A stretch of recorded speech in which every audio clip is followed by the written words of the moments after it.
Howdy, partners. I'm Rooster, the one-eyed librarian, and they told me tonight we were having a fashion show. And as a one-eyed librarian, I don't know much about that, but I decided to find out. So I went down to the Power and Light District, and I've been looking up in the dictionary what it means to be a metrosexual. And I finally found out, and I realized I'd have to dress differently. I read Ms. Givhan's columns in the Washington Post, and I have learned something. For instance, did you know today they released the color of the year? Yes, and it is, thank you, radiant orchid, radiant orchid. And so I would look the part. I went down to CVS to get radiant orchid, but apparently they didn't have it. So I got this instead. I'm hoping Ms. Givhan and Mr. Von Drehle will approve of my outfit today. So, with that ridiculous bit of business over, thank you. I'm sorry, I can't get, thank you. I can't get out of the Rooster Cogburn thing we did for the big read. I had too much fun doing it, as you can tell, so stop me now. It's a real pleasure tonight. We have some firsts going on here tonight. The first we have is that we finally have somebody who's going to come up here on stage and be better dressed than David Von Drehle. And the second first we've got is Robin Givhan is the first Pulitzer Prize winner we've had up here with David. In fact, the first fashion correspondent Pulitzer Prize winner, the first ever fashion correspondent Pulitzer Prize winner in the world. And yes. And you know, David needs no introduction, but he responds very well to my mocking introduction, so I'm going to give him one anyway. He has conducted. This is the last in our series of 6 Dateline Washingtons, and he's really given us a great inside look at the business of journalism. And at the way our news is delivered today, and the personalities behind that, and the methods behind that, and the direction of that. And tonight will be a particularly fascinating version of that. But David himself, for those of you who are new to our series, has had a spectacular career in journalism, won many prizes from the moment he was a teenage sports writer in Denver, through his Don Johnson-like activities in Miami in the 80s, working for the Miami Herald, Miami Vice days. I can tell this audience probably hasn't seen that. And ending up as an assistant managing editor at the Washington Post, but also has become one of our very best writers of history in the United States, having written a book on the Triangle Fire, a fire that changed the way we did buildings and we did factory work in the United States, the worst building disaster in history, worst commercial building disaster in history. And it'll be interesting in this conversation because Robin Givhan has written very powerfully about the worst building disaster of our time, the Bangladesh factory. And I hope David and Robin will get into that. David has also written a great book on Lincoln. We brought him here for that, our first encounter with him. And he and Henry Fortunato worked out this idea for the series. Having Robin Givhan is something of a capstone to this, as well as being the last. She is a Pulitzer Prize winner. She has had a spectacular career. Grew up in Detroit. That's a very small city now in Michigan. Small joke. Worked for the Detroit Free Press, now a very small newspaper in Michigan. And the San Francisco Chronicle she's worked for, Vogue, and landed at the Washington Post, where she still is a correspondent in the fashion business and has become one of the real powerhouse describers, critics, and if you will, historians of the fashion business of our day, which is going through great changes. And she writes very powerfully about it, about all the isms that are involved in perhaps every business in America, but particularly in the fashion business in many ways. Sexism, racism, lookism, my favorite, sizeism, and how it's changing, and how the world is changing in the fashion world along with the rest of our world. She takes no prisoners. She's criticized Dick Cheney for wearing a parka to Auschwitz, and Michelle Obama for wearing shorts on a family vacation with lots of photographers around. And she's an equal opportunity critic. But mostly she writes brilliantly, as David writes brilliantly. So you've got an opportunity to hear tonight two of the very best journalists in America, two of the very best writers in America, talking about a subject that may have seemed sometime in your life or my life to be a subject without weight, but which today in America I think is a subject of great weight, and they'll tell you about it. So ladies and gentlemen, David Von Drehle and Robin Givhan.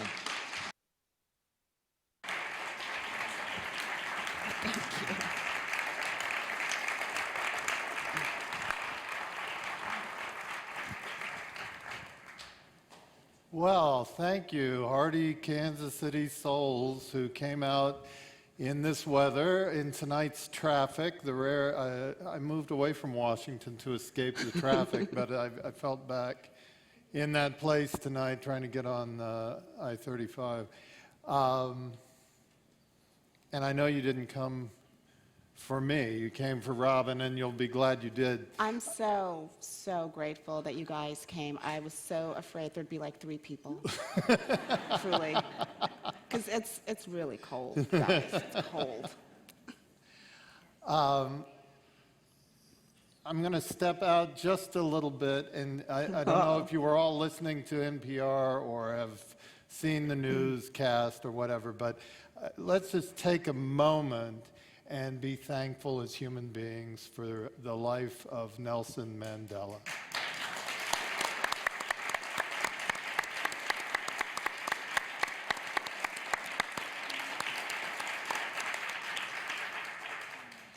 Years ago, I was thrown into a job I was completely unqualified for, which was editor of the Washington Post Styles section.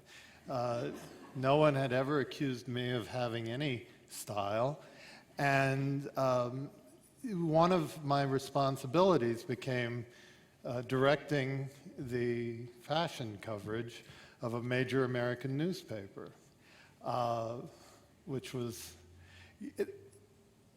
Crosby gave me some credit in this series for giving you the inside look at journalism. Nothing could be more inside than the idea of me being in charge of fashion coverage for a major American newspaper. I knew nothing about it, but I did have a theory that it was possible to write in an interesting way about fashion, because everybody gets dressed in the morning and everybody wears clothes. Everybody gives, not everybody, but many people give some thought to what they do. I can see that coming out to a presentation by America's greatest fashion critic, many of us thought about what we would wear. And what I realized as I started reading fashion coverage was that this notion of writing it in English had not yet been tried anywhere in the industry. There was this code that was used to write about the subject, and so my thought was maybe we could break through that. Well, at just that same moment, Robin Givhan joined the staff, and she immediately took to this idea. She was already doing it in her own work, and we tried to let that loose, and history, as Crosby said, was eventually made when Robin became the first and so far only writer about fashion to win the Pulitzer Prize for her work. She did this by, I would say in that breakthrough year, finally bringing out of the cupboard the fact that how our leaders dress is significant, that they're sending messages constantly through their clothes. I had been a political writer, and whenever I would mention a political figure's clothes, I would get criticized for being trivial, and yet I could tell the amount of time and attention they put into it. I'll give you an idea. In fact, a good place maybe for us to start would be with the column that really shook up Washington. Robin, tell us what we're looking at here. Well, first of all, I just want to say that, you know, I owe a tremendous debt of gratitude to David because he was instrumental in my being hired at the Washington Post. And I don't think that what I was able to do and the way that I was able to write would have been possible any place other than the Washington Post. And I say that because, one, you know, politics is its bread and butter. And being able to write about fashion in that context, I think, allowed people to see the way in which fashion permeates our lives, but also has an impact on how we perceive power, how we value people, how we define people. And I think in sort of in the context of Washington and politics, that was far easier and came through far more clearly than it would have at other places. And the other aspect was that at the Post, there was this great tradition of covering the fashion industry as an industry. But what I really loved was that fashion was part of the style section, and the style section included politics and lifestyle stories and stories about film and music. So fashion was allowed to bump up against the rest of the culture. And I think that allowed people to see it as something that was more broadly relevant than when it's relegated to its own little fashion ghetto, where it's perceived as this just strange planet with strange people on it. Not that that's not true. But this, I used to write a weekly column, and that column was due, I believe, like on a Wednesday in the afternoon. And usually by Tuesday, I would have a topic pretty much in mind. And I had this wonderful assistant who would pull photographs and sort of deal with art and things like that. And the joke was always, I'd say, well, Janelle, I'm going to be writing about X. Unless, you know, Dick Cheney runs naked across the White House lawn, and then all bets are off. And then one Wednesday afternoon, he basically did the equivalent of run naked across the White House lawn. And I threw out the original column and basically said, I got to write about this. And what was so striking to me, obviously, I mean, he stands out in that image, but it was because it was an anniversary marking the liberation of Auschwitz. And the entire ceremony was all about symbolism. I mean, there were train whistles and searchlights, and it was all created to evoke a certain degree of sobriety and to remind us of what that time was like and what that moment meant. And so to look at that and to see him dressed in a way that was so at odds with the soberness of the event, I thought just spoke volumes about this person's sense of what it meant to represent people on the national stage. I thought that there was an element of sort of selfishness to it. And I also sort of thought that, you know, he is us sitting there, and we are allowed to take that very personally because, you know, he is essentially our voice on that stage, and his clothes were, I thought, being incredibly rude. And you said so in no uncertain terms. You said he was dressed as if operating a snowblower, if I recall correctly. And I had evidence, actually, because my father, who lives in Michigan, has a whole array of snowblowers for various kinds of snow, from the, the light, flaky snow to the heavier, icy snow. And he has a parka like that. And, the little ski cap, and he wears that when he runs his snowblower. How much reaction did you get along the lines of, it's cold, what's he supposed to do? Was there a lot of blowback? A smidge of blowbacks. But, the line about, oh, it was cold, what's he supposed to do? I mean, I'm looking at his wife, at Lynn Cheney, and, the first thing I thought was like a very sort of basic thing, which is as they're leaving their, vice presidential suite, did they not look at each other and go, are we going to the same place? I mean, that's just on a very human level. But this occurred, I believe, late January, early February. It was only a couple of weeks after the inauguration in Washington. And that had been an outdoor event, and I had been at the Capitol, and my feet had been resting in snow. So it was I knew that the man owned a black overcoat because I had seen it just 2 weeks prior. And, for me, it was an example of how sometimes I think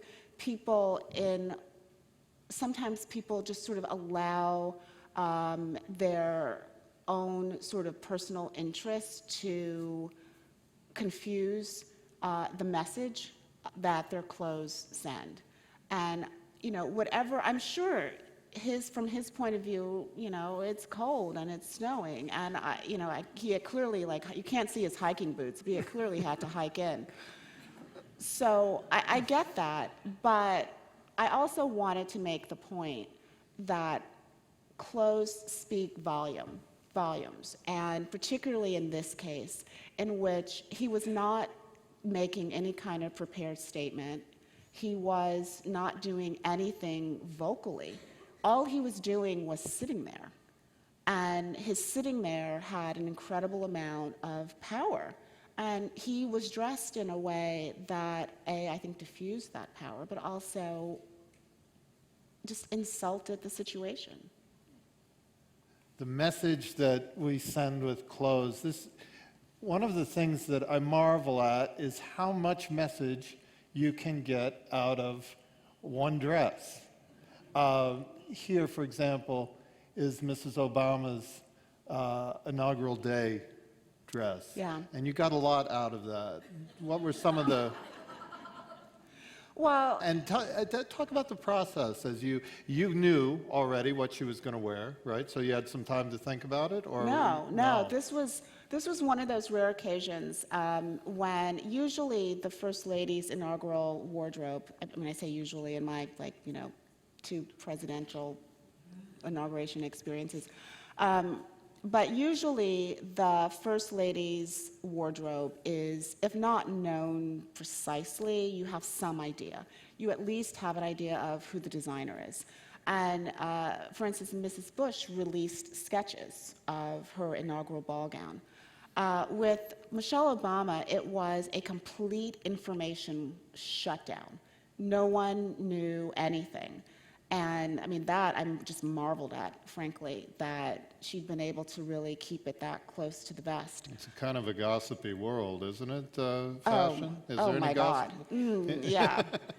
And she, interestingly enough, she was working with a longtime retailer in Chicago who had become sort of her fashion consigliere.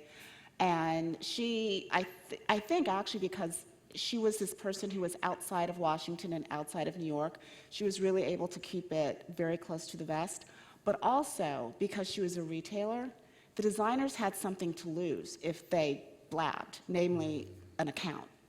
So she also had that to lord over them. I thought this was a really interesting choice, in part because of the color, It was neither red nor blue nor white, which is typically what the First Ladies go for. She had chosen to use a design house that was owned by a husband and wife team, Cuban-American immigrants from Cuba who had come to the States as children. It was a very small design house. And so I thought there was an incredible amount of symbolism built into that, because it was all about the immigrant American experience. It was about small businesses. It was about entrepreneurship. It was about a woman, a woman-owned business. And it was also a look that showed off her shape. And I think in that story, I said the era of the First Lady as a rectangle was over. Because for so long, First Ladies were, supposed to be this kind of just block of smiling color standing next to the president. And that's the other reason, I think, why we are so interested in what she wears. Because she's there all day in almost every camera shot, and she never says anything. She's just this constant, visible presence, but a silent one. And so her clothing has to speak for her. Her clothing has to, make sure that she's seen in the crowd. And I thought her choice, all of her choices, actually, for the day were really interesting, because they, to me, it showed such an understanding of the fashion industry.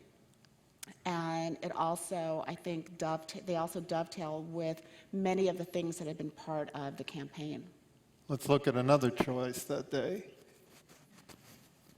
This is from the most recent inauguration, where she went back to the Jason Wu well and had him design her inaugural gown.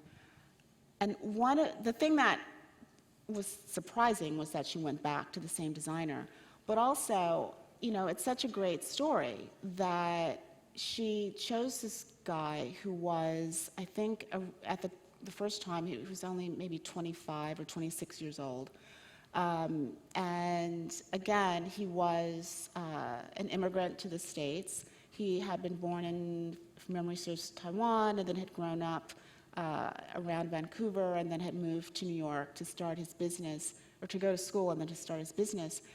But he was also the rare designer of an inaugural gown who had actually been able to take all of that notoriety and make a success of it, to use it to his benefit. One of Hillary Clinton's inaugural gown designer went out of business. Laura Bush's first inaugural gown designer, practically his business contracted, and he was never ever to expand beyond Texas. So Jason Wu was kind of this rare, this aberrant story of success. So it said a lot about the new generation of designers being much savvier business people. And it also, I think, just spoke to her, as she goes on and on about wanting to support young people and encourage them to, pursue their dreams, the whole kumbaya story, that she was backing it up by who she was going to. It's a nice dress. I don't think it's like, the best dress ever. What I'm saying is I think that there are more experienced designers on 7th Avenue that she could have gone to who probably would have done a more dynamic gown. I think it's a lovely gown. It's really pretty. I think it's neat that you think of all that stuff. Do you look at that and you hear Jason Wu and boom, you know all that stuff? It just comes to you, or do you have to think about that? Well, I had covered Jason Wu. I think that one of the nice things is that when you cover an industry and you get to know the players, you know their backstories, and you know how they sort of came to be, and you know some of the hurdles that they've had. And then when you add all that together, and then you see the dress on the First Lady, to me, it does tell a story. Narciso Rodriguez is one of her favorite designers. He did the infamous black dress with the red splatter the night that, the election night. Right. And it got very mixed reviews in the public eye. It's because of that pesky cardigan that she put on with it. It threw off the line. But what I found really interesting about it was that here's this young designer, youngish designer based in New York, an independent guy who was, at that point, self-financed. His dress is on the cover of basically every newspaper around the world. And he was worried that he was not going to be able to pay his rent on his apartment, not on his business.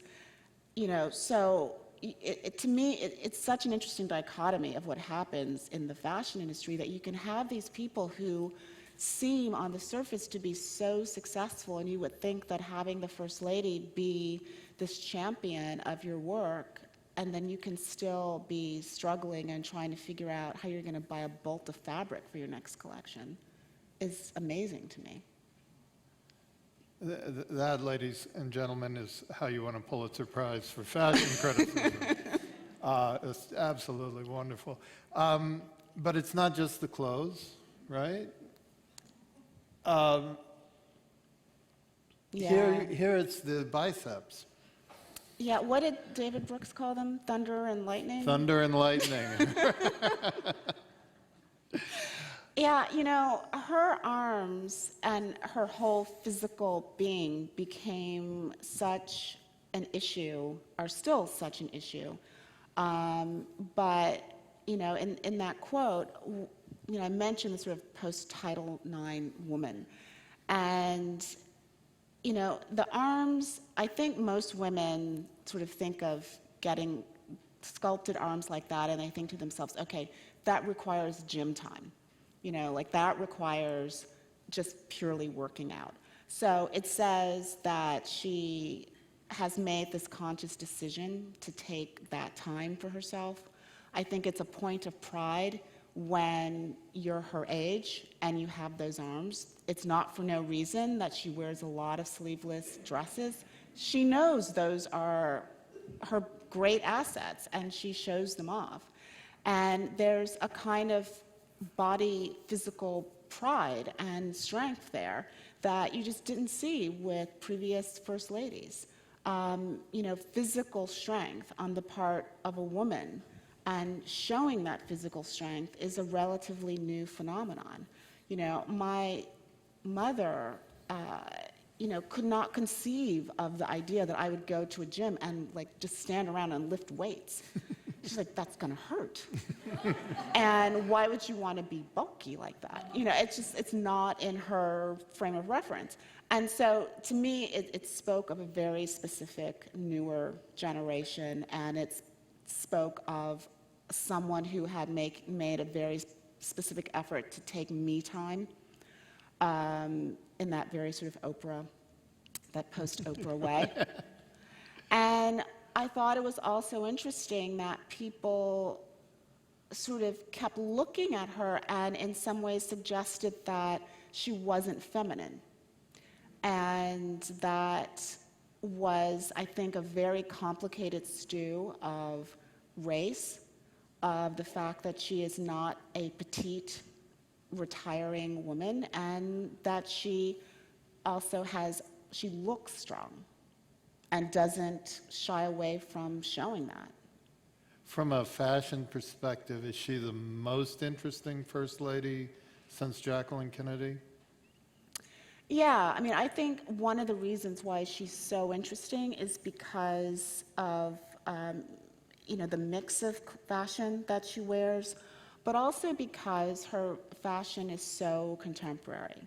You know, I mean, what she wears isn't at all part of that sort of First Lady costuming that so many of them have gotten stuck wearing. You know, the sleeveless sheath dress is in many ways something that the fashion industry had been pushing and celebrating as the new power uniform, as opposed to a business suit. And the fact that she embraces that is very modern, is very contemporary. And I also think that she's probably the only First Lady that I can recall, probably since Nancy Reagan, who has actually publicly said that she likes clothes. And, you know, that is like, I mean, first of all, you could like hear the cheering from 7th Avenue because finally somebody admitted that they don't actually go naked. But the fact that she said that and said it in sort of a nonchalant way, I thought was really a powerful thing to say, because to me it meant that here was this woman who had all the credentials of intelligence, who had clearly shown her ability to be a leader as an executive, and who was not shy about bringing that full self to the public stage, that she could be this sort of fully formed woman who was not concerned that somehow her IQ would be diminished if she said, "I like clothes." And yet, Which is something that still happens in Washington all the time. Yes, too much attention Yeah. is considered. In fact, we'll get to the We'll get the uniform eventually, but I do want to point out that as much as you like her clothes, you're not afraid to criticize, and you didn't like what she was wearing when she came down the steps here. First, set the scene. What are we looking at? Well, the one unfortunate thing about this photograph is that you cannot see that on either side of those steps are military officers in uniform saluting, because she's coming down the steps of Air Force One, and they're on vacation. I think they're at the Grand Canyon. And one of the things that I found intriguing was I later learned that she had asked one of her staff before she deplaned whether or not this was okay, if the shorts were okay. And that staff person said, "You're on vacation, it's fine." That staff person now works in Anchorage. And just recently, someone asked her if she had any fashion regrets, and she brought up this particular instance. My issue with it was that, you know, there's this fine line when you're the First Lady, right? Because you're not elected. And so while the president is always, always, always public, she is sometimes public, but still has this ability to sort of claim moments of privacy. And I think that's a tougher line to walk, because sometimes you may think that it's a private moment, but in fact, it's a public moment. And in her mind, she was on vacation. But my argument is that you're not on vacation if you're deplaning from Air Force One. And you're not on vacation when you know there's going to be a phalanx of photographers at the foot of that plane taking your picture. And as much as we, I think, sort of claim that we want a First Lady that we can relate to and that feels like she's one of us, we don't want her to look common. We want her to look slightly better, slightly glossier, slightly more polished, slightly better. And that was a moment when I thought the whole line between public and private became very muddled. And she erred on the side of not, I think she erred on the side of not sort of realizing that she was representing us, even when she was on vacation. Give me a little insight, biographical, psychological. Is it scary to do this kind of work? I mean, you're talking about people's personal appearance, which is very important. It's a very personal issue. You're going right at the heart of them, and these are some of the most powerful people in the world, the most famous. Do you kind of swallow hard before you? Well, I haven't been audited yet. And I'm not on a no-fly list yet. So I think that I have a naive sense that people will just think I'm right. And and not be upset with me. I have to say that there are many, many times when I have written things and I have been completely shocked when people have been offended by it, like the Dick Cheney and the parka. I was stunned that anyone could possibly have defended his showing up looking like that. I was just like, what, were you raised by wolves? Like, who, like, what mother would think that that's appropriate? But yeah, there's often blowback and there's often a lot of anger, but in my thought process, my rule is always, when I'm looking at public figures, I'm only looking at the choices that they've made in terms of how they've chosen to dress or how they've chosen to, style their hair or how much makeup they've chosen to apply. I mean, there have been times when, I've gotten people who have made suggestions about writing about someone because of a physical quirk. And that's not something that I would do. I've had people who wanted to, who have suggested that I write about someone's weight.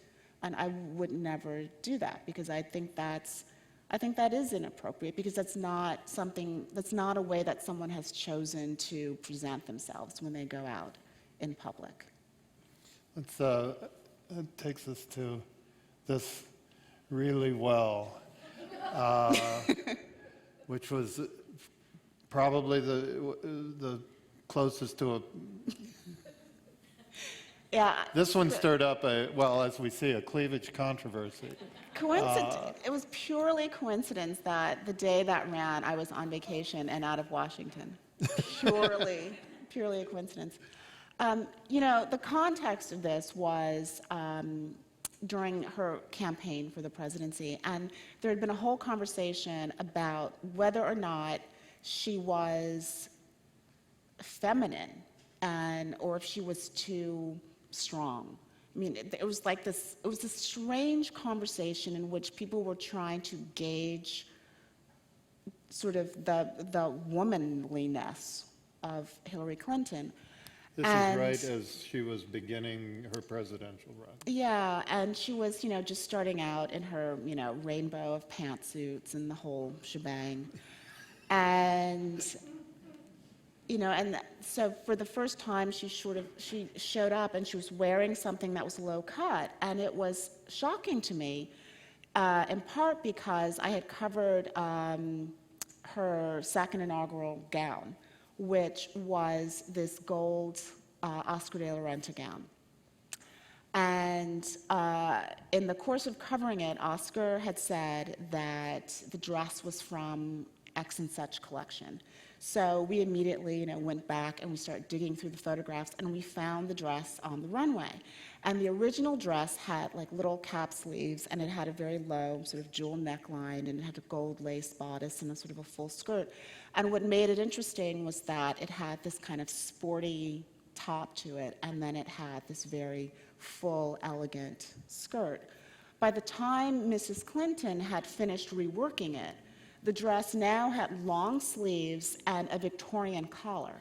So this is... It was almost like that kid in the bazooka bubblegum column with the exact, neck clear up over his nose. So, this was clearly not a woman who regularly went about showing very much skin.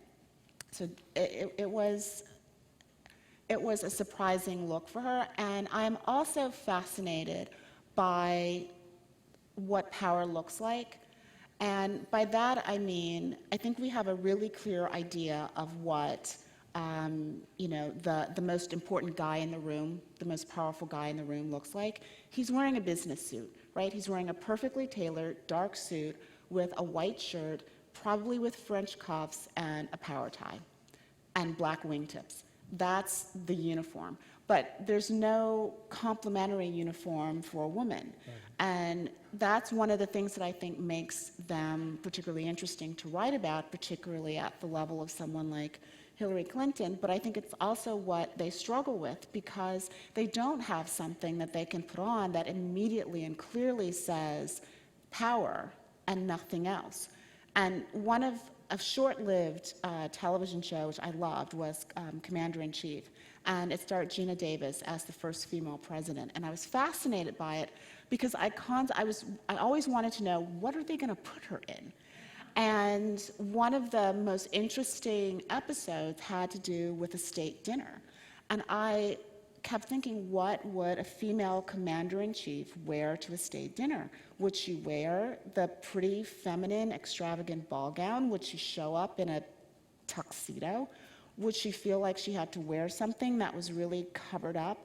And I think we struggle with that because we haven't had a woman yet at that level of power who does it with ease and without it seeming like it's just a constant struggle, or as with Mrs. Clinton, who basically decides that I'm going to wear the exact same pantsuit in 5,000 different colors. Each of them more lovely than the previous one. That one actually got some in-house criticism from the ombudsman of the Post. And what I love about this, the whole column is equally tortured. She could not make up her mind.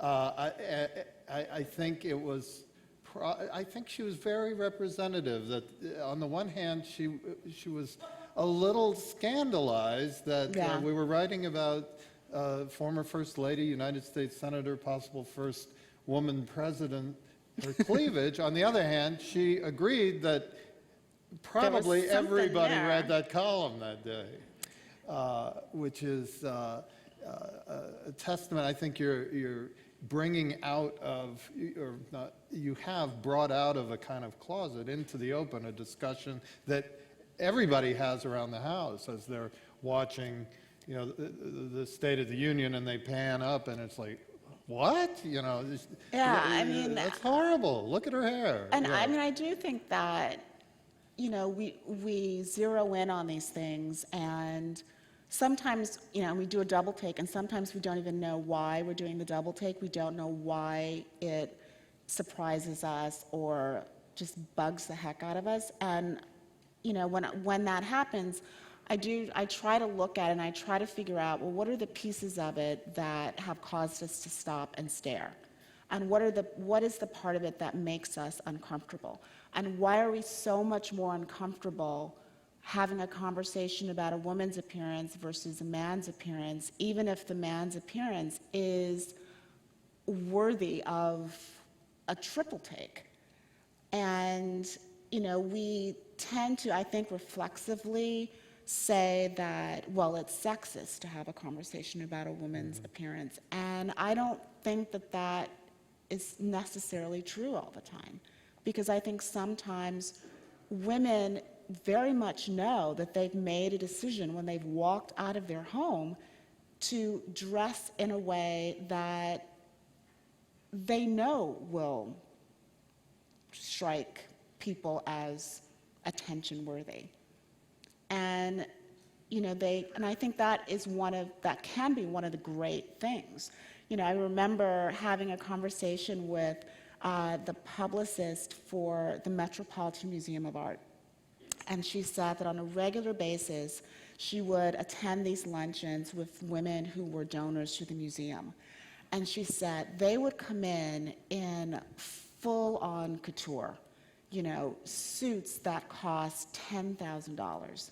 And she said she was intimidated beyond all imagination dealing with these women. And she said, she's like, and I know that they do that to freak me out.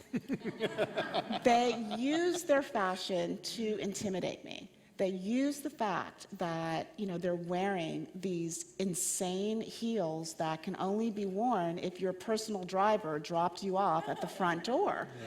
Or they're wearing, you know, a suit that you know, you can look at and know that cost more than 5 months' rent. I mean, it's part of the intimidation process. I think in the same way, you know, that guys will stand around and jockey about sports or whatever you guys jockey about. And I think women know that fashion is one of their tools for communication and for swagger. We're going to have some questions from the audience in a few minutes, so be thinking of the ones you want. Talk a little. On the one hand, fashion, we're discussing it as an art, but it's also, and we're talking about the importance of the messages that are signed, but you've several times referred to the fashion industry, and that's worthy of serious coverage as well. Give us an idea of the size and scope. It's a huge... Yeah, I mean, it's over $1 billion industry. I mean, it's a global industry. It's one of the few industries that none of us can avoid. I think that particularly the New York fashion industry still has an incredible entrepreneurial spirit. You know, it's one of the few businesses that still has a fairly low entry point bar for entry. You know, I often joke that if you've got a bolt of fabric and a skinny friend, you can be in the fashion industry.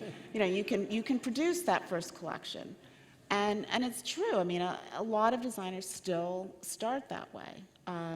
Being able to grow the business and sustain the business is a whole other conversation. But you know, they can make that first mark, I think, relatively inexpensively. It's an industry that is overwhelmingly dominated by women, but is not controlled by women. Interesting. And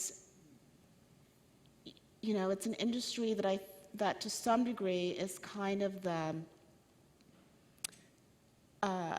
you know, it's sort of ground zero for all of those issues about labor and manufacturing and global production and what's fair. And so much of it, you know, one of the first stories that I wrote for the Washington Post was about right after there had been these sweatshops raided in California. And one of the first stories was, well, just how culpable are American consumers? Yeah. Because we want a $10 t-shirt. And, you know, we want the $50 cashmere sweater. And all of those things add to the pressure that the stores feel, the buyers feel, the contractor feels, the subcontractor feels, and so on and so on and so on. And that's not really a concern when you start getting into the luxury market. But the luxury market has all of those issues of copyright protections and, you know, and fair trade. And so I'm always amazed that here's this business that is so pervasive, and you know, unless we're dealing with, you know, a factory falling apart, burning down, killing people, that it gets dismissed as this frivolous business. You know, I mean, even as the business of clothes, it's one thing, but it's also the business of beauty, and beauty has enormous value in this culture. I mean, it tells us how we define people and value people. And if an industry is defining beauty in a very narrow way, it is essentially telling the culture that value is assigned to a very narrow range of people, and all the rest are just kind of fodder. Robin is finishing a book, and I'm not going to let you pitch it because I have my own agenda, but I am going to give it a pitch. You need to watch for it because it is about one of these moments where, in history, where that narrow box of the definition of beauty was opened up a little bit. Give us just a quick... Well, it's in 1973, there was a French-American fashion show, a fundraiser for Versailles. It took place at Versailles. And it was also a giant publicity stunt for the American fashion industry, which pretty much was just a bunch of guys in the back room copying stuff that was coming out of Paris. But it helped change the trajectory of the industry. And part of the reason that it successfully did that was because of 36 models that participated in the American part of the show. 1/3 of them, through happenstance and just the culture of the times, happened to be African American. And it was, one of those moments one of those discrete moments that just sort of rippled out and was only allowed to happen because of some very precise cultural currents that all came together. I'm going to read it. Couple other just highlights. Yeah, this was Condoleezza Rice at Wiesbaden military base. And, people were just struck by the fact that, here she was in this very sort of swashbuckling outfit. And I thought it was just spectacular because it was really sexy. And she still looked she looked appropriate and she looked powerful. And it was one of those moments when you felt like, okay, like there's a person there. There's not this sort of robotic Washington creature that's been stamped out. Then you covered the scandal of the Clinton's first, or the Obama's first social secretary, Yeah. who accidentally managed to let total strangers into was it a state dinner? Oopsie-daisy. And the words here, comme des garçons, had big meaning for you, but Yeah. they didn't necessarily for me. What? It's like the hidden key to the whole story. Well, she was walking in to the state dinner in front of the assembled press corps, and I said, "Desiree, how you doing? How's it going?" And she stopped, and she was talking, giving sort of a pro forma, everything's great, we're really excited, everything looks beautiful. And it just so happened that I had seen this particular collection in Paris. And it was a really striking collection, so it stood out for me. And so I said to her, "Is your dress comme des garçons?" And she said, "Of course." She did. That's a quote. That's she said, beautiful. "Of course." And as you can imagine, like about 20 heads in like the White House press corps swivel around and they look at me like, "Is it comme de what?" And I was completely bowled over because this is not just some avant-garde Japanese designer. This is like the avant-gardist of avant-garde Japanese designers. A designer's designer. You are not going to stumble across this collection, at Macy's. You have to go and seek it out. And I was really dumbfounded in kind of a good way that she had worn this to a state dinner. I mean, it was, in the fashion industry, it was like a thunderclap. Like, I cannot believe that something that edgy is now in the middle of the White House. And I thought it was kind of cool, but I also thought, wow, that's ballsy. Uh-oh. Because sure enough, I mean, it garnered more conversation than the First Lady's gown, oopsie-daisy. So that, first of all, was not a good thing. And as the whole gatecrasher thing unfolded, the dress with its I sort of described it as, this was her PhD in fashion. Everyone else was doing 101 fashion at the state dinner, but this was like the dissertation. And so when the whole gatecrasher thing happened and people started pointing to her and saying, was she paying attention? Was she too focused on her own image? Was she too distracted by the glamour of the thing? This dress was kind of, like a smoking gun, that she wasn't just wearing some taffeta thing that she'd pulled from the back of her closet, but she was wearing this very au courant look. And as it all kind of started to unravel for her at the White House, there was just this constant pointing to her very, I won't even say flamboyant, but just her very fashionable wardrobe. A wardrobe that was not just stylish, but was designer stylish. And she ended up resigning. And a few weeks later, I was in Paris for the collections, and right after it happened, and one of the editor-in-chief of Harper's Bazaar looked at me and said, referring to Desiree Rogers, "Did we do this?" Did we do that? You know, I mean, she really was concerned, fraught, that somehow the fashion industry's affection for her as being someone who had proven that, you know, all those stories like in Vogue of the banker who's there in like a Dior suit and the 5-inch heels, and she's in the boardroom and she's running the show, like that fantasy had become a reality. They were really worried that their embrace of her had done her in. Yes, because in Washington, the difference between the principal and the staff is inviolable, and When that includes the her clothes. when Desiree's photo ran about this big in the Washington Post, and Michelle Obama's ran about that big, yeah, didn't happen. Didn't help the situation. I want to talk just a couple of minutes about double standards. Not the clothing, but the person who has it on. Yeah.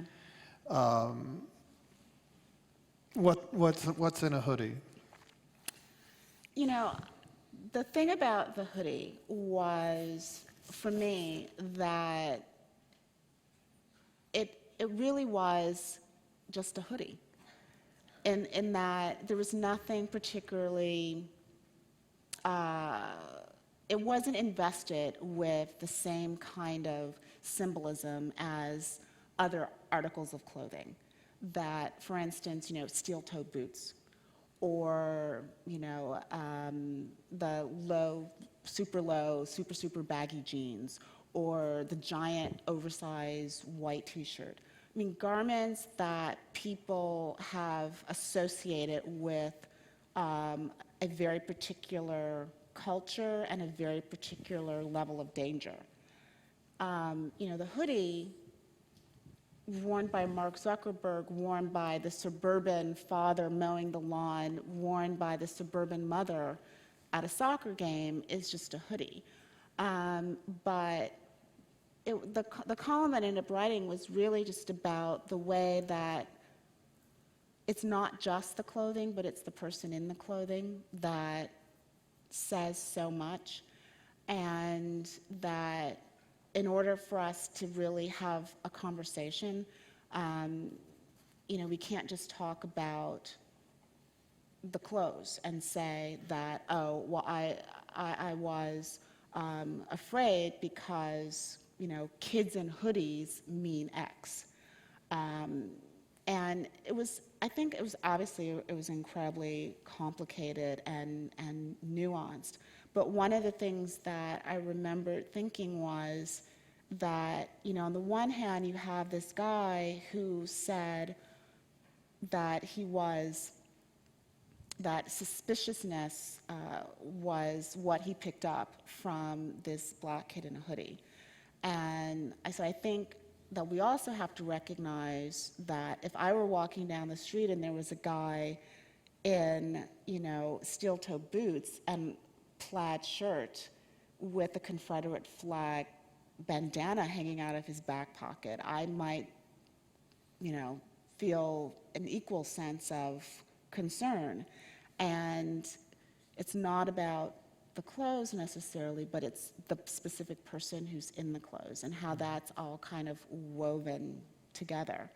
And, you know, they're essentially wearing the same thing. Speaking of essentially wearing the same thing, with first ladies you have, and women in power, you have so much to work with. And then you also have to look at men in power who, as you pointed out earlier, always wear the same thing. And so what do you make of Barack Obama? And he didn't pioneer the shift from the red power tie of my youth to the blue power tie of today. That was President Bush, I think, who brought in the blue tie. But now that's 13 years of blue ties. You don't even have that to write about. What do you do with that? Well, you know, he is actually quite interesting. I mean, one of the things that I've learned about men in Washington is that it's all about the details. You know, they notice if it's a point collar, spread collar, French cuffs, barrel cuffs.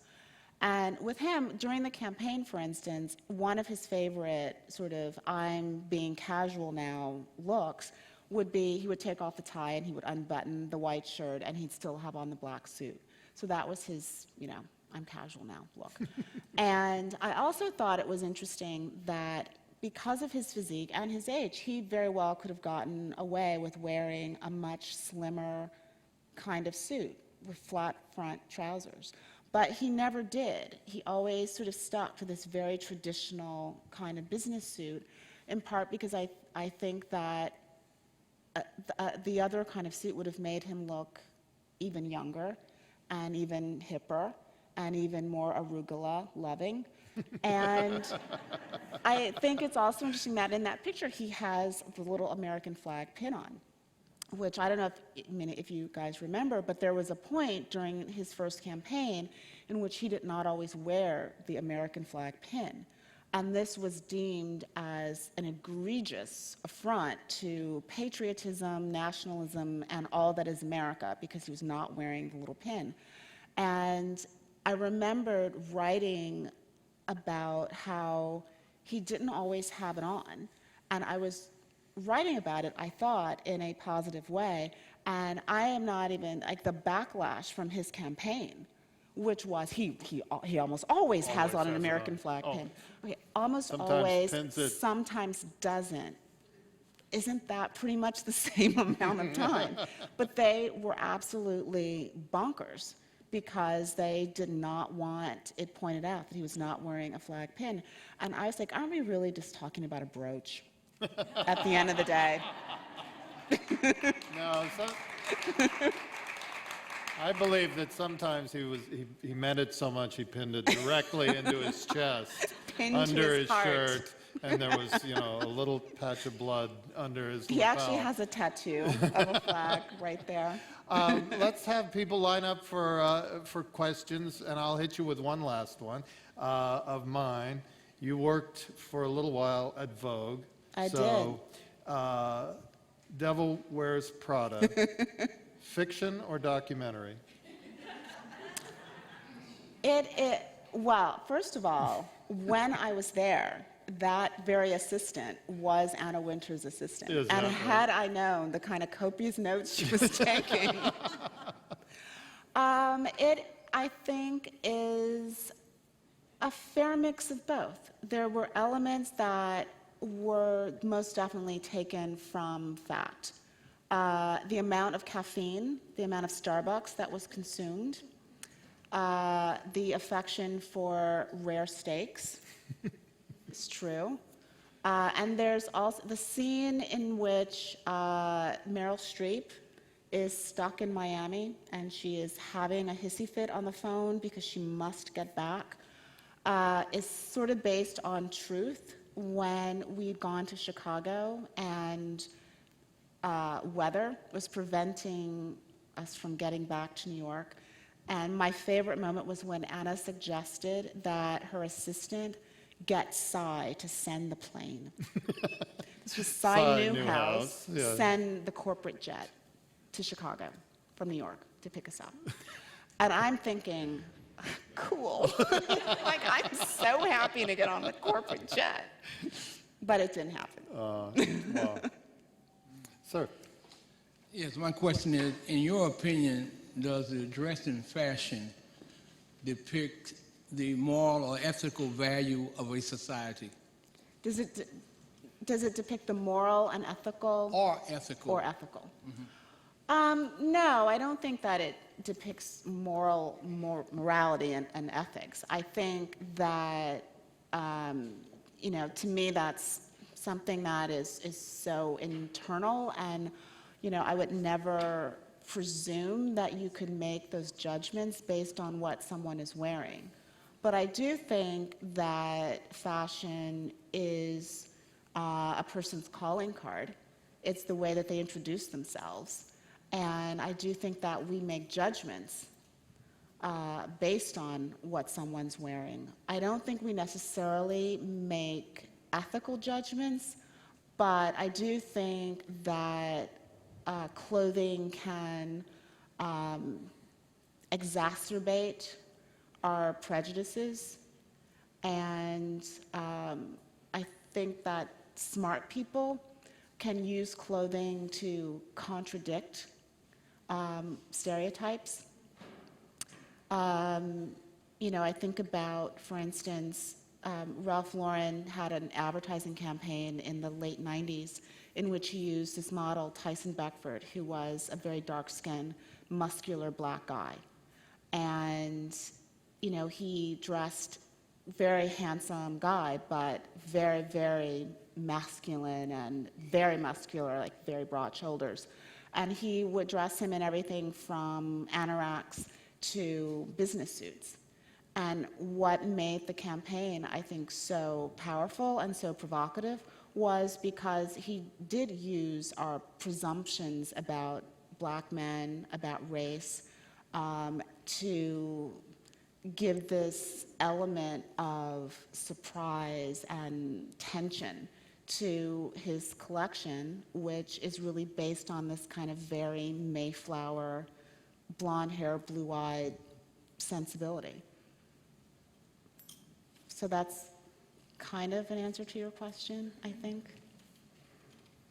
And it says something about if a totalitarian society dresses everybody in the same uniform, it says something about their society.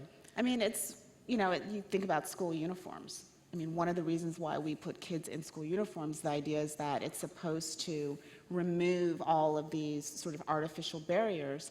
And yet, what do kids do? But everything they possibly can to bring some kind of uniqueness to those uniforms. Yes, ma'am. Hello. Hi. Oh, you're delightful. Thank you. I feel I've felt inspired by your approach, psychological, and of course, considering ethical angles. Now, I have a third one, which is artistic, and more physical training. 3 pictures here. The First Lady, first inauguration with a yellow outfit. Nothing to say about that, which is, I think she's gorgeous anyway. But how about the shoes? The shoes, the color, they don't fit. Yeah, they don't fit. The green shoes? Whatever, they look like silver. And silver or gray doesn't go with yellow. Silver or gray, I don't know the shoes. I'd put it on there if I knew how to operate this thing. Yeah, the shoes, if memory serves, were green, as were the leather gloves that she wore. Okay, well, The shoes were Jimmy clear to me. Choo, if anyone cares. Oh, the second picture is descending the steps of Air Force One, Air Force One. It's not so much the outfit, it's the fact that she's not squeezed into squeezable things, and she shows that she has no waistline. It shows that she... No waistline.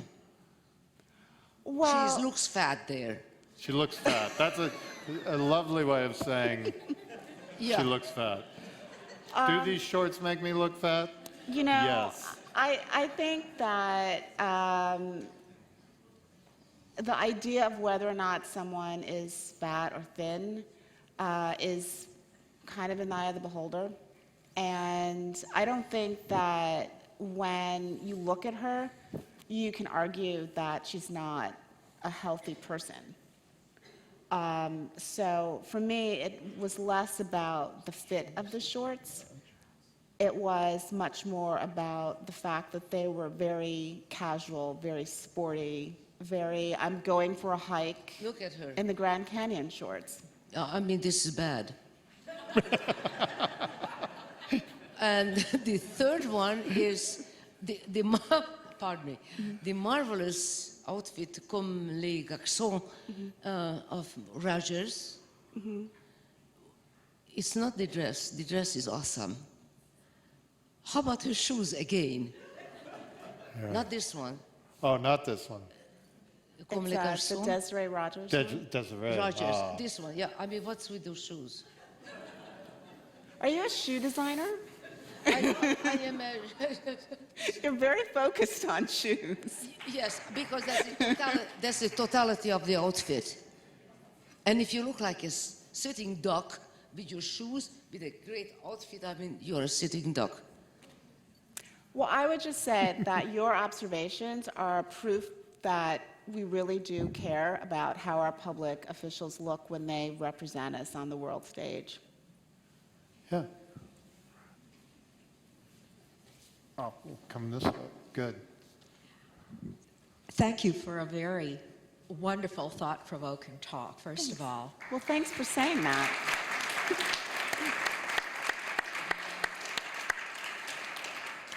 And I would like to ask, if it's within your beat, would you comment on the look that Christine Lagarde puts together for herself?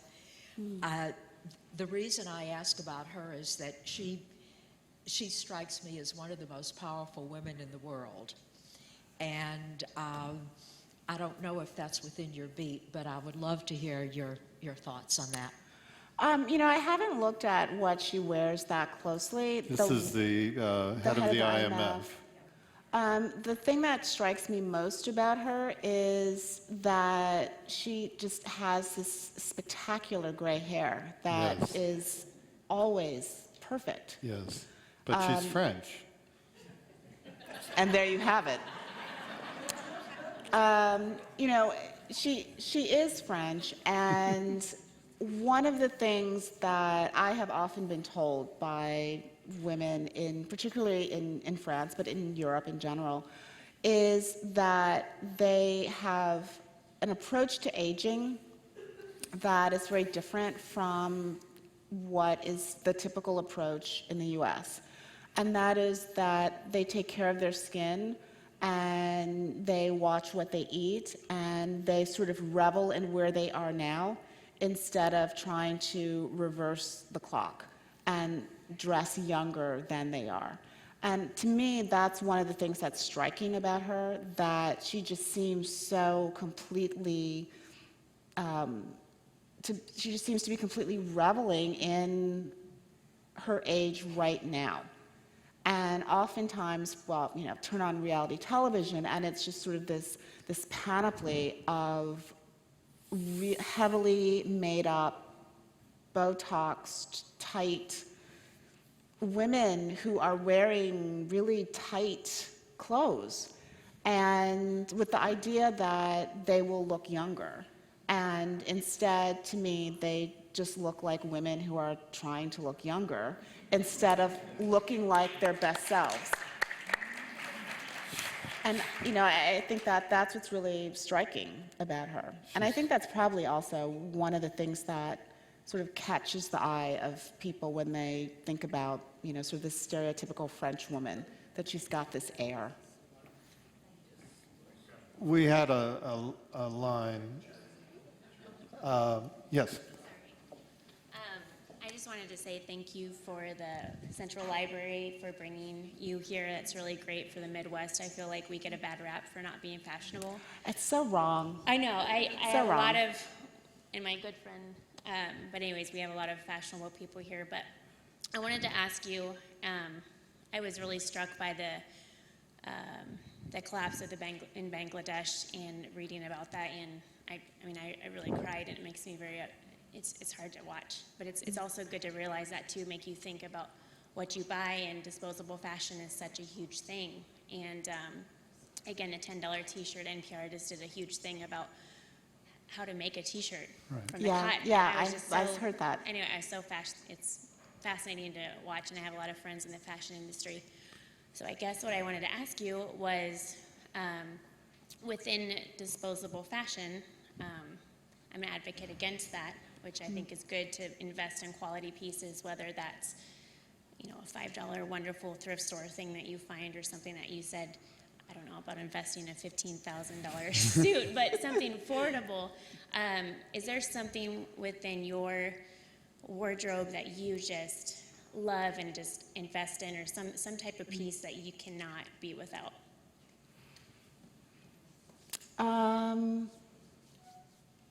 You know, there was a point when I probably bought a lot more, and then when I started covering fashion, I mean, I was just able to see some of the most beautifully made garments around, and I wanted them all. But I worked for the Washington Post. We pay in prestige, yeah. So I could not have them all. But I don't know that there's any one garment, but I do think that I have over the years started to choose more carefully and to buy less and to keep it longer. You know, I'm a big fan of this dress, which Me is too. very old. Thank you. It looks fabulous. And the shoes, by the way. If you can't see them, they're a home run.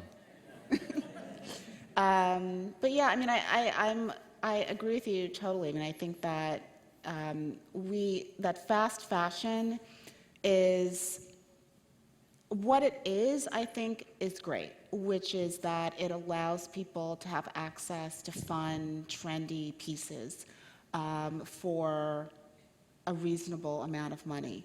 I don't like what we call it, which is disposable, because I don't think you should buy things with the intent that you're going to dispose of it, you know, in a season or in a year. You know, I'll never forget, I bought this coat, which, let's just say I obsessed long and hard about this coat, so much so that my colleagues were just like, for God's sakes, buy the coat and like stop talking to us about it.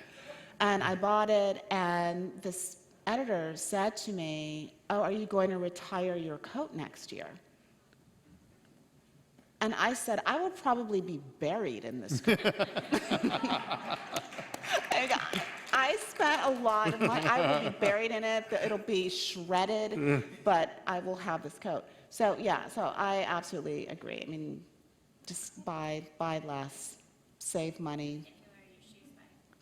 The shoes are Dries Van Noten, who's a Belgian designer, who I like a lot. We'll do 4 so that we get through our last, and we could go all night, but She said I could go in front of her. Uh-oh.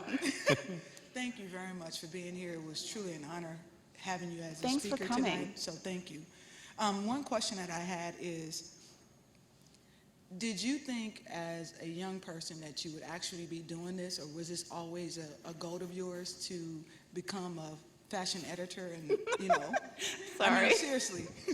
I just have to, yes, it's my no, not in 5 million thousand years. I mean, I thought,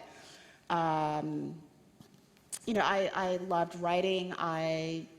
My mother suggested I go to grad school for journalism or English, and I did, and all I really wanted to do was write feature stories at some newspaper or magazine. And in fact, when the Post was looking for a fashion editor, you know, I was out in the hinterlands of Michigan, and knew that they were looking, and just assumed that they would be looking for someone from New York or Women's Wear Daily or someplace like that, and never even thought about applying. And a very good friend who's a photographer in New York said, I'll never forget this phrase, she said, "I think it would be a good exercise." That was her exact phrase. "I think it would be a good exercise." And how can you say no to a good exercise? So I, called up and I asked if they were still looking for someone, and they said yes. And so I put together a little package and Blew our minds. Well, Yeah, thank I you. remember Keep the day writing. those You do a came. great thank job. you. Yeah. And the three of you can work it out. The line is a jumble.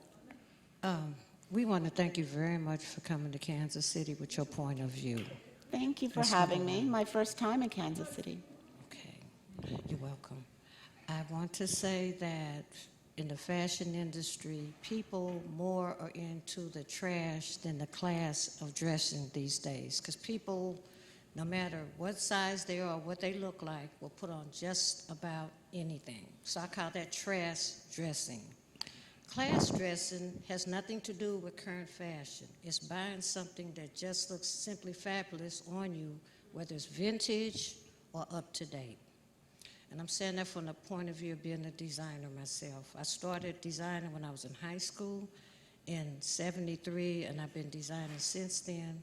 I think I had my best exposure when I was living overseas in Germany, working for Revlon. And I love the fashion there because they appear that the fashions are years ahead of the United States. And I love that. And I want to congratulate you on making history with writing about fashion and being a Pulitzer Prize winner. Thank you for coming to Kansas City. Thank you.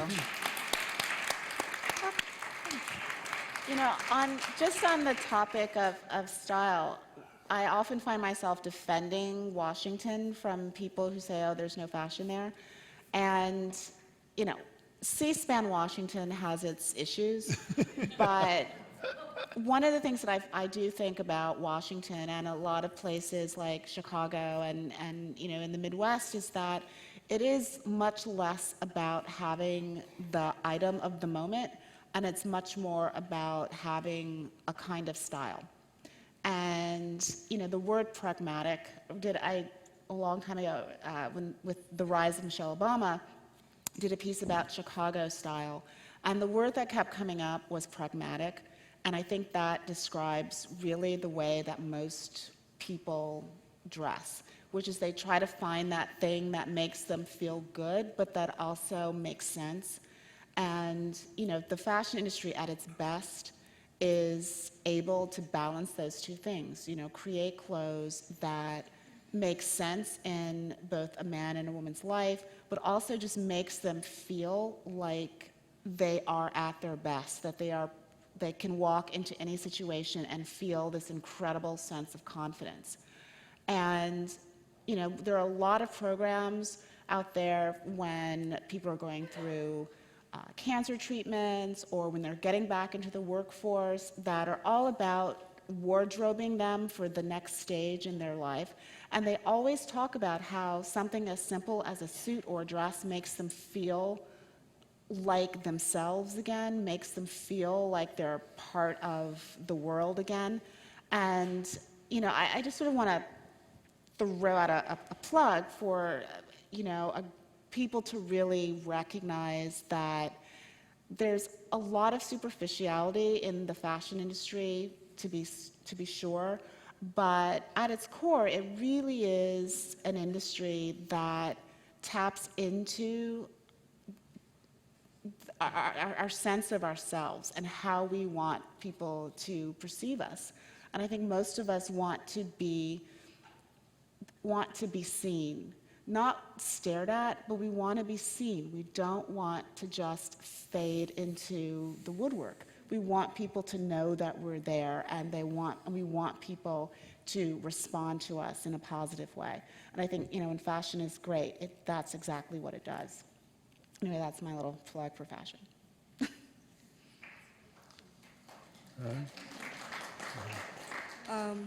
What do you think celebrities or how celebrities dress, what impact does that have on today's youth?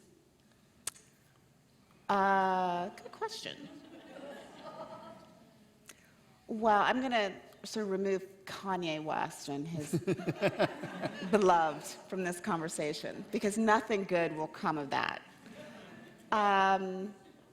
You know, I do think that celebrities have a huge impact on youth culture, but I wouldn't even just say youth culture. I think they have an impact on all of us. Whether or not it's the clothes they wear, the body image that they present. I mean, how many stories have we seen about, you know, the celebrity mother who is in a bikini 2 weeks after giving birth, and, you know, like, women see that and they want to just, like, stab her with a fork.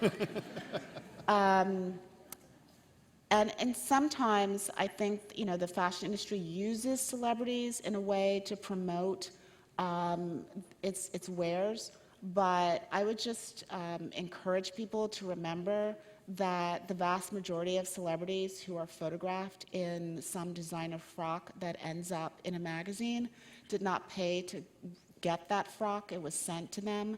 And, you know, I think it speaks volumes when a celebrity actually buys something.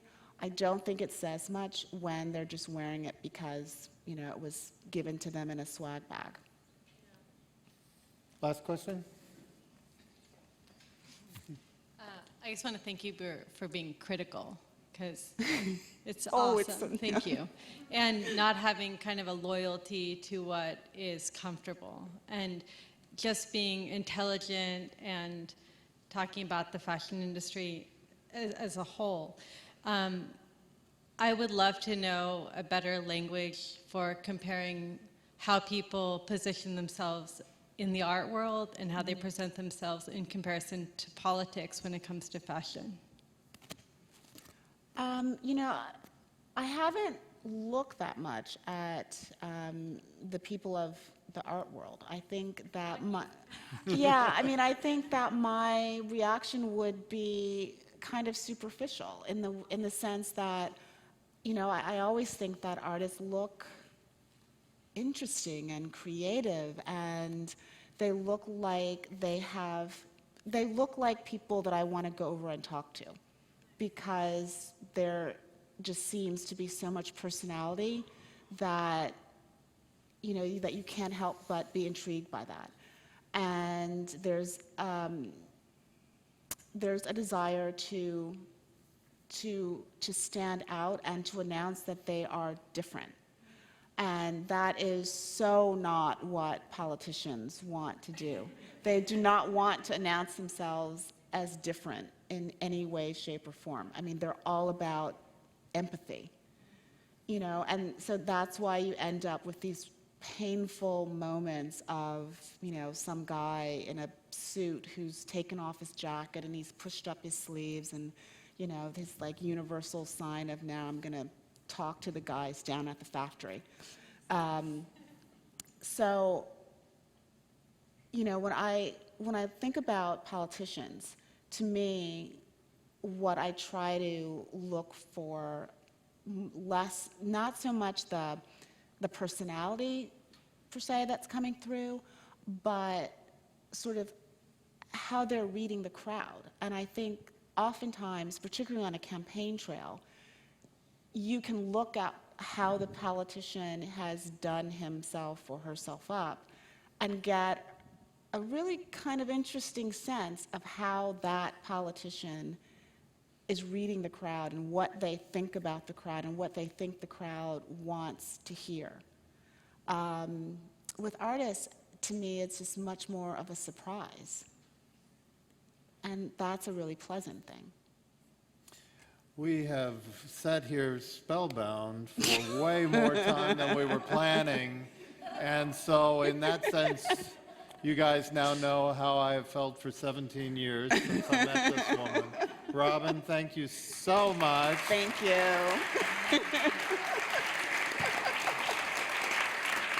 Thank you all.